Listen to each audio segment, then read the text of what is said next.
ایک جنازہ جا رہا تھا تو لوگوں نے اس جنازے کی تعریف کی، بہت اچھا آدمی تھا، بہت نیک آدمی تھا، تو نبی نے فرمایا وجبت، واجب ہو گئی۔ پھر ایک اور جنازہ کسی وقت جا رہا تھا تو لوگوں نے کہا بہت برا آدمی تھا، بہت ہی عجیب بدتمیز قسم کا بد اخلاق، تو نبی نے فرمایا وجبت۔ تو حضرت عمر رضی اللہ تعالیٰ عنہ نے فرمایا اللہ کے نبی ما وجبت، کیا چیز واجب ہو گئی؟ تو آپ صلی اللہ علیہ وسلم نے فرمایا پہلے جس جنازے کی لوگوں نے تعریف کی تو اللہ نے اس کے لیے جنت کو واجب کر دیا، اور جس کی لوگوں نے برائی کی کہ یہ واقعی اتنا برا تھا کہ کوئی اس کی تعریف کرنے کے لیے تیار نہیں ہے، تو میں نے کہا وجبت، اس پر جہنم واجب ہو گئی۔ اور اگلا جملہ فرمایا کہ انتم شہداء اللہ فی الارض، تم زمین میں اللہ کی طرف سے گواہ ہو، جیسے گواہی دو گے تو اللہ تعالیٰ ویسے ہی فیصلہ مردے کے ساتھ کریں گے۔ اب یہ تعریف جو کی، یہ کون سے لوگ مراد ہیں؟ یہ اس وقت کے متقی، دیانتدار، دیندار، یہ لوگ مراد ہیں،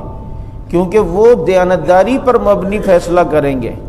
کہ یار واقعی اچھا تھا۔ یہ عام لوگ مراد نہیں ہے، ورنہ ان کا تو بس چلے، بہو تو ساس کی کبھی بھی مرنے کے بعد تعریف نہیں کرے گی، ساس تو کبھی بھی بہو کی تعریف نہیں کرے گی، یہ آپس میں نندے اور یہ پتہ نہیں کون کون سے رشتے، یہ تھوڑی تعریفیں کریں گے، اس طرح تو ساری جہنم میں جائیں گے۔ مراد یہ کہ اہل علاقے کے نیک لوگ، دیانتدار، صاحب فیصلہ کرنے والے، ایماندار، جو واقعی کسی بغض کی وجہ سے نہیں کہہ رہے، اور واقعی اس شخص کے اندر ایسی باتیں ہیں کہ بد اخلاق ہے، کوئی قریب سے گزر بھی جاتا تو اس کو دیکھ کے کہتا جاؤ ادھر سے غرق ہو جاؤ۔ یہ اب بتاؤ، اس طرح کے بھی بد اخلاق لوگ ہوتے ہیں، چھوٹی چھوٹی بات پر منہ ماریاں، پنگے لینا اور مستیاں بس اپنی موجوں میں لگا ہوا ہے۔ تو بھائی یہ ایسا ہم بن کر دنیا سے جائیں کہ ہمارے جانے کے بعد لوگ بھی تعریف کریں کہ یار کسی کو تکلیف نہیں دیتا تھا،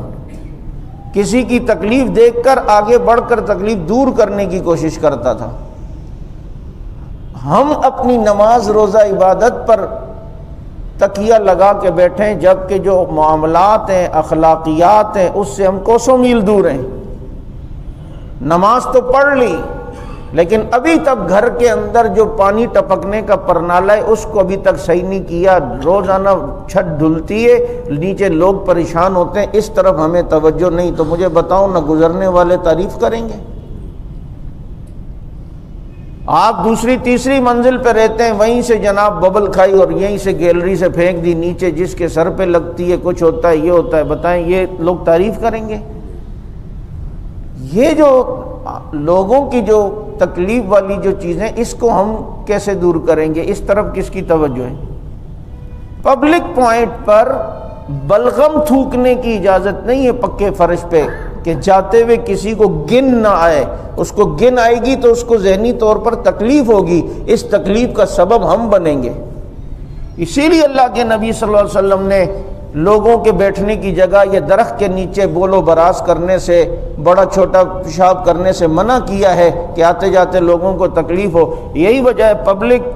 جو ٹوائلٹ ہے، اگر وہاں آدمی جائے تو اچھی طریقے سے وہاں پانی بھی بہائے کہ بعد والا جو آئے تو وہ بیچارہ اس کو گن نہ آئے، تکلیف نہ ہو۔ یہ ساری چیزیں ہیں جس کی طرف ہم نے کبھی توجہ ہی نہیں کی ہے، اور ان باتوں کی طرف ہماری توجہ نہیں۔ پان کھا رہے ہیں، پچکاری کسی کا بھی نیا رنگ وہ پچ کیا، سب ادھر اس کے دیوار کے اوپر، تو یہ اذیت نہیں ہے، یہ ایذاء مسلم نہیں ہے، یہ مسلمان کو تکلیف دینا نہیں۔ ہم اپنے گھر میں دیکھیں کتنی تکلیف دیتے ہیں، بیگم کو کتنی تکلیف دے رہے ہیں، والدین کو کتنی تکلیف دے رہے ہیں۔ ہمیں اپنے گھر کے پتہ نہیں ہے کہ کیا کیا چیزوں میں ہم نے احتیاط کرنی ہے، کن کن باتوں میں خیال رکھنا ہے، کسی کو تکلیف نہ ہو، اس چیز کا ہمیں خیال نہیں۔ تو اس لیے بعض لوگ، میں جب یہ حدیث پڑھتا ہوں نا، بس اللہ تعالیٰ معاف کرے، میں نے کبھی ان کا ذکر ایسا کیا، لیکن کچھ چہرے جو دنیا سے جا چکے میری آنکھوں کے سامنے آتے ہمارے علاقے کے،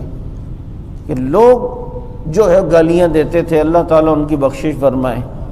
کیونکہ انداز اخلاق یہ، اگر اس دکان اس کی دکان ہے، اگر وہ کسی اور دکان سے کوئی بچہ چیز لینے چلا گیا اور وہاں سے اس کو چیز نہ ملی، ادھر آ رہا ہے اور اس نے دیکھ لیا، پہلے ادھر گیا، پھر اس کو جو گالیاں، اس کو جو جاؤ دفعہ ہو جاؤ، غرق ہو جاؤ، ادھر ہی سے لو، اپنے باپ سے لو جا کر، میرے پاس اب کیا کرنے آئے یہ؟ تو یہ کیا ہے؟ تو اس لیے بھائی کم از کم اس کی حفاظت ہو، ایذائے مسلم نہ ہو، اپنے اخلاق ایسے کرے آدمی کہ دوسرے کو اچھا لگے، اور وہ جب چلے جائے دنیا سے تو لوگ کہیں یار بندہ بڑا اچھا تھا، بندہ بڑا پیارا تھا، بااخلاق تھا، لوگوں کی تکلیف کا خیال تھا۔ تو اس لیے یہ حدیث جب پڑھتا ہوں یا سنتا ہوں تو یہ چیز خود اپنے اندر بھی سوچتا ہوں کہ پتہ نہیں یہ کسی کو کوئی تکلیف نہ ہوئی ہو۔ کوشش آدمی کی یہی ہو کہ جی اچھا آدمی بن کے رہیں، لیکن یہ تعریف کرنے سے مراد اس زمانے کے نیک لوگ، ایماندار، دیانتدار لوگ۔ پتہ چلا ہماری شہادت کے بعد کوئی شہنشاہ نقوی ہماری تعریفیں کرے گا جیسے لوگ، یہ کالے والے مراد نہیں ہیں، یہ ہرے پیلے کالے یہ مراد نہیں ہے، یہ تو برائی، ان کی تو برائی ہمارے لیے نجات کا سبب ہے، یہ بات یاد رکھنا۔